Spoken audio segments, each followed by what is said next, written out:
Señora Presidenta de la Mesa Directiva del Senado de la República, señoras y señores senadores, agradezco profundamente su atención y la oportunidad de dirigirme el día de hoy a esta soberanía, puntual del Pacto Federal y representación de nuestro México tan rico y diverso. Comienzo por compartirles que estar aquí, ante la más alta tribuna de la nación, es el honor más grande de mi vida profesional. Como mexicana, como abogada, como académica apasionada de la justicia, comparezco hoy consciente de cumplir la aspiración más elevada de mi carrera. Por ello, les agradezco a todos y a todas ustedes su generosidad y su atención. Reconozco y aprecio profundamente la enorme distinción con que me ha honrado el señor Presidente de la República, el licenciado Andrés Manuel López Obrador, al haberme incluido en la terna propuesta para integrar nuestro más alto tribunal. Solamente haber sido considerada y compartir este privilegio con juristas de la talla de Margarita Ríos Farjat y Diana Álvarez Mauri constituye una realización profesional y es motivo de compromiso renovado con mi país. Agradezco también a todas las senadores y senadoras que participaron en el proceso de comparecencia y estudio de nuestros respectivos perfiles en la Comisión de Justicia. Considero que este proceso transparente, participativo y de escrutinio profundo contribuye a la solidez y legitimidad de nuestro Tribunal Constitucional. Los mexicanos apreciamos el trabajo serio y responsable del Senado de la República en la integración de los órganos del Estado mexicano. La historia ofrece pocas oportunidades para impulsar grandes cambios sociales. De hecho, solo cuando el deseo de cambiar tiene un amplio respaldo social, las posibilidades de éxito son reales. Pocos acontecimientos son más eficaces para estimular el deseo de cambio compartido que la necesidad de salir de una importante crisis. Vivimos en un México injusto, un México atravesado por la desigualdad, por el privilegio, por el conflicto y por la incertidumbre. Un México azotado por la violencia y la corrupción, es decir, por la arbitrariedad de la ley del más fuerte. Un México partido, en el que la justicia lleva demasiado tiempo torcida. Todo ello ha propiciado que, como pocos momentos en nuestra historia, exista un amplio respaldo social sobre la necesidad de que el Estado recupere el espacio que han ocupado la violencia y la corrupción. Sin importar la ideología política, existe un diagnóstico muy claro. Las consecuencias más graves las han padecido los que menos tienen. Todos los procesos de cambio generan tensiones y producen conflictos. También generan resistencias y miedos legítimos. En este contexto necesitamos más que nunca un árbitro creíble, legítimo, imparcial. Más que nunca necesitamos que el máximo tribunal del país sea un árbitro que pacifique, que nos explique, que nos convenza, que entienda bien el contexto social y político en el que estamos inmersos. Quiero ser ministra de la Suprema Corte de Justicia de la Nación para contribuir a que el máximo tribunal del país asuma el papel histórico que le corresponde en este México exaltado, polarizado, con tantas emociones y tragedias a flor de piel. La Suprema Corte es la casa de la justicia y por lo tanto debe ser la casa de las razones, de los argumentos, de la articulación concreta de los valores que compartimos. En el caso de ser favorecida con su voto, trabajaré en dos ejes centrales. Primero, acceso. abrir las puertas de las instituciones de justicia a los millones de mexicanos que viven sin la protección de la ley. Segundo, los límites al ejercicio del poder. Asegurar que el impulso de cambio social no desborde los cauces que establece nuestra Constitución. Antes de entrar de lleno a estos temas, quiero compartirles la forma en la que yo entiendo la impartición de justicia y la función pacificadora de un juez. Siempre he creído que la justicia es un instrumento de pacificación. El conflicto expresa intereses contrapuestos. Cada una de las partes defiende sus intereses proponiendo al juez una solución jurídica que los favorezca. Solución que es distinta y muchas veces opuesta a la de su adversario. El desafío de una juez es pacificar ese conflicto. Para ello tiene dos tareas. Primero, tiene que estabilizar la verdad, es decir, debe ofrecer a las partes una descripción imparcial de qué ocurrió. La segunda tarea consiste en explicar a las partes cuáles son las razones para decidir de una u otra manera, por qué una gana y por qué una pierde. Frente al conflicto, no es la imposición ni la fuerza. El trabajo de una juez constitucional es un trabajo de persuasión, de convencer a quien ganó y a quien perdió, a la sociedad y a los actores políticos, de por qué la solución propuesta es la mejor posible en términos constitucionales, pero también en términos sociales, en términos políticos y en términos éticos. Una juez constitucional debe tomar en cuenta el impacto de sus decisiones en la comunidad, en las partes, en su utilidad social, su razonabilidad, su fuerza conciliadora. Solo así el derecho se concilia con la justicia. Si la fuerza de la justicia depende centralmente de que nos convenzan sus argumentos y sus razones, nuestra Suprema Corte tiene grandes asignaturas pendientes. Las sentencias extensas, plagadas de tecnicismos y transcripciones, la utilización de un lenguaje inasequible para quien no sea un abogado, la ausencia recurrente a cualquier referencia al contexto social o político en el que está inserto el conflicto.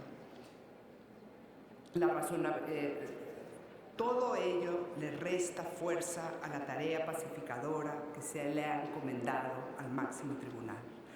De llegar a ser ministra de la Suprema Corte, me comprometo a subsanar estas deficiencias. Sentencias cortas, puntuales, comprensibles, pero sentencias sobre todo que concilien el derecho con la justicia. Ahora les voy a hablar del primero de mis ejes de trabajo, acceso a la justicia. La gran paradoja en México es que contamos con un marco constitucional de avanzada en materia de derechos humanos y al mismo tiempo la mayoría de los mexicanos viven en contextos de exclusión y desigualdad. ¿Qué explica esta paradoja? Nunca en México ha existido una reforma a la justicia que se llame y apellide acceso. Nunca nos hemos propuesto seriamente derribar las enormes barreras de acceso a la justicia de los millones de personas que viven en pobreza y exclusión. Una cuestión tan básica como darle un abogado a quien no puede pagar uno ha sido hasta ahora un asunto invisible, irrelevante o quizá amenazante. Una sociedad que limita el acceso a la justicia a millones de personas es por definición una sociedad desigual. En mi trabajo a ras de tierra en Iztapalapa conocí caras muy dolorosas de lo que significa la marginalidad jurídica. Mujeres, principalmente jóvenes, que sufren todo tipo de abusos sexuales sin que sus agresores tengan la mínima consecuencia. Servicios públicos como el agua o el alumbrado son intermitentes, de mala calidad y muchas veces condicionados por redes clientelares. La ilegalidad y la informalidad son las rutas más viables para obtener ingresos. Los espacios públicos están derruidos y muchos de ellos capturados por grupos violentos. La violencia intrafamiliar es recurrente y está invisibilizada. Los golpes, los asaltos, las riñas son el paisaje cotidiano. Vivir fuera de la protección de la ley es vivir en la amenaza, en la incertidumbre y en el desamparo de forma permanente. Cuando no está garantizado el acceso a la justicia, como sucede en México, el orden lo imponen los grupos violentos. Cuanto más débil se es frente a la violencia, mayores son los niveles de exclusión e indefensión. El entramado institucional para garantizar el acceso a la justicia está derruido. He hecho trabajo en las cárceles, en los ministerios públicos, en los juzgados de primera instancia, en las defensorías, y les puedo asegurar que esas instituciones no están en condiciones de brindar protección y frenar el atropello. El cambio social en México requiere una profunda reforma al entramado, a ese entramado institucional, el de ras de tierra, la primera instancia. Ahora bien, ¿cuál es el papel de la Corte para abrir las puertas de la justicia a quien nunca ha tenido acceso? Primero, la Corte debe ser una aliada de aquellos que impulsan la transformación de esas instituciones que atienden la demanda de justicia a ras de tierra. Defensorías públicas, fiscalías, comisiones de derechos humanos, jueces de primera instancia. Estas instituciones necesitan de una Corte que les diga cómo sí y no solamente cómo no.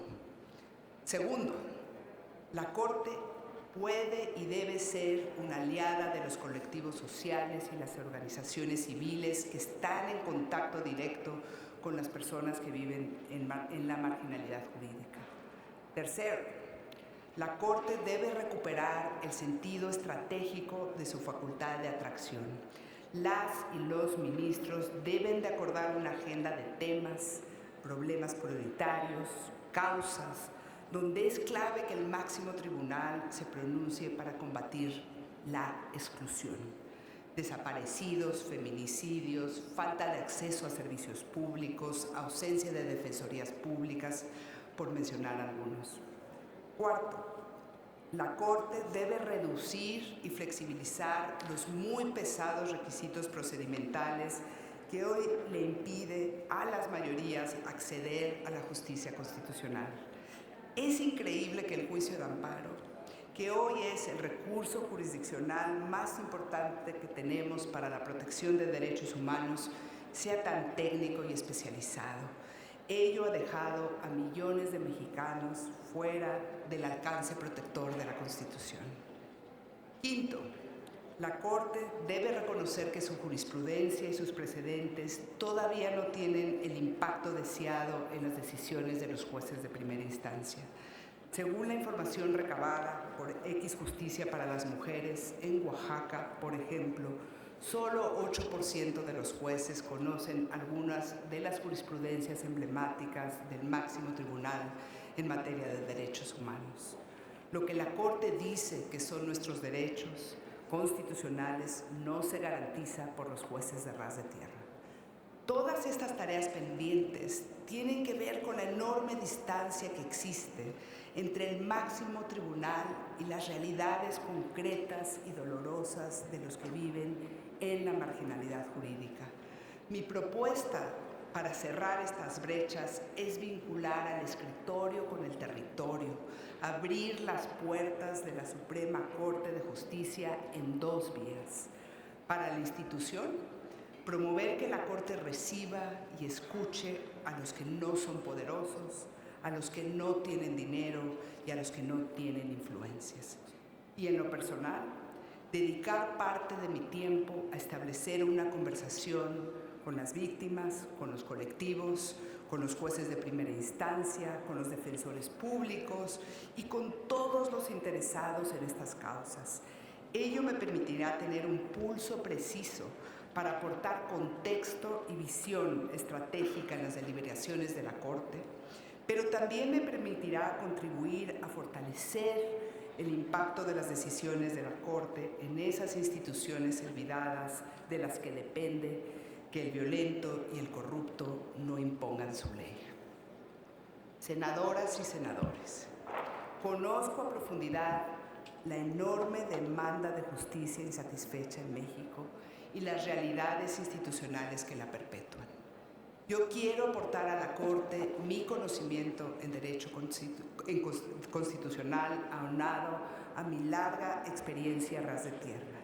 De ser favorecida con su voto, seré una ministra que no descansará hasta que estas demandas de justicia sean escuchadas y atendidas.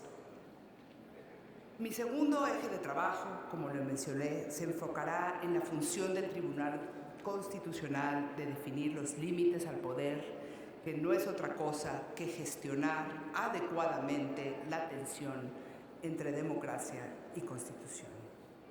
La Constitución está diseñada para ser compatible con la pluralidad política. Su texto es mucho más amplio e indeterminado que el de una ley. En ella caben diferentes visiones y proyectos políticos para dar respuesta a las cambiantes demandas de la voluntad popular a lo largo del tiempo. Sin embargo, no cabe todo dentro del texto constitucional. Este establece límites al ejercicio del poder.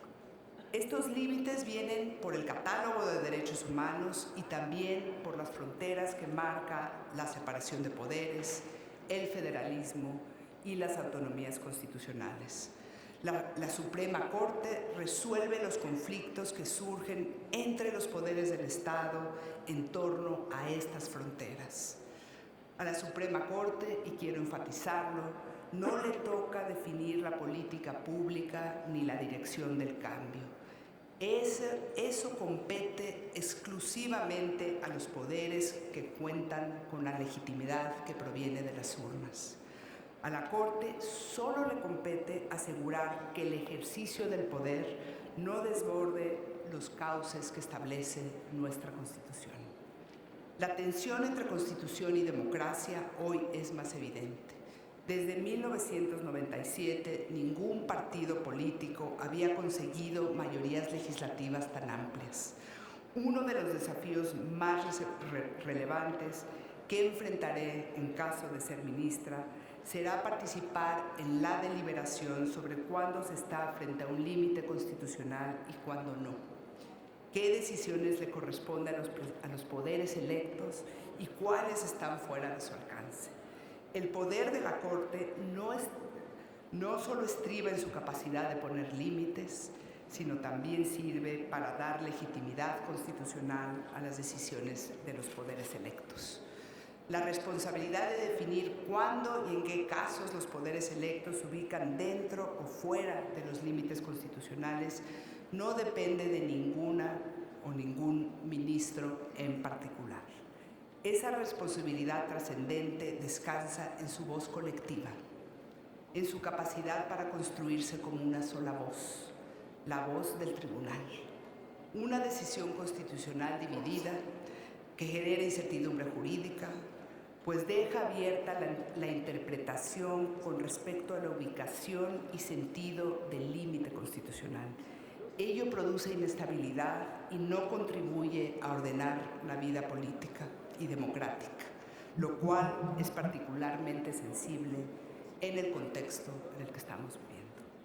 Mi tarea en este eje de trabajo es al interior de la Corte, con las compañeras y compañeros ministros, para que las decisiones que tomemos sean técnicamente impecables y éticamente incuestionables. Estas decisiones trascendentes requieren imparcialidad.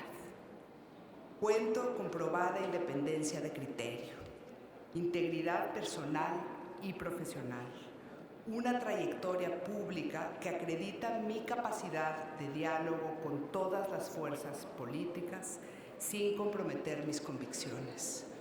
Nunca me ha movido el poder ni el dinero.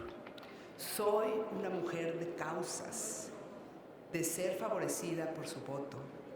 Estoy preparada para asumir esta enorme responsabilidad. Muchas gracias.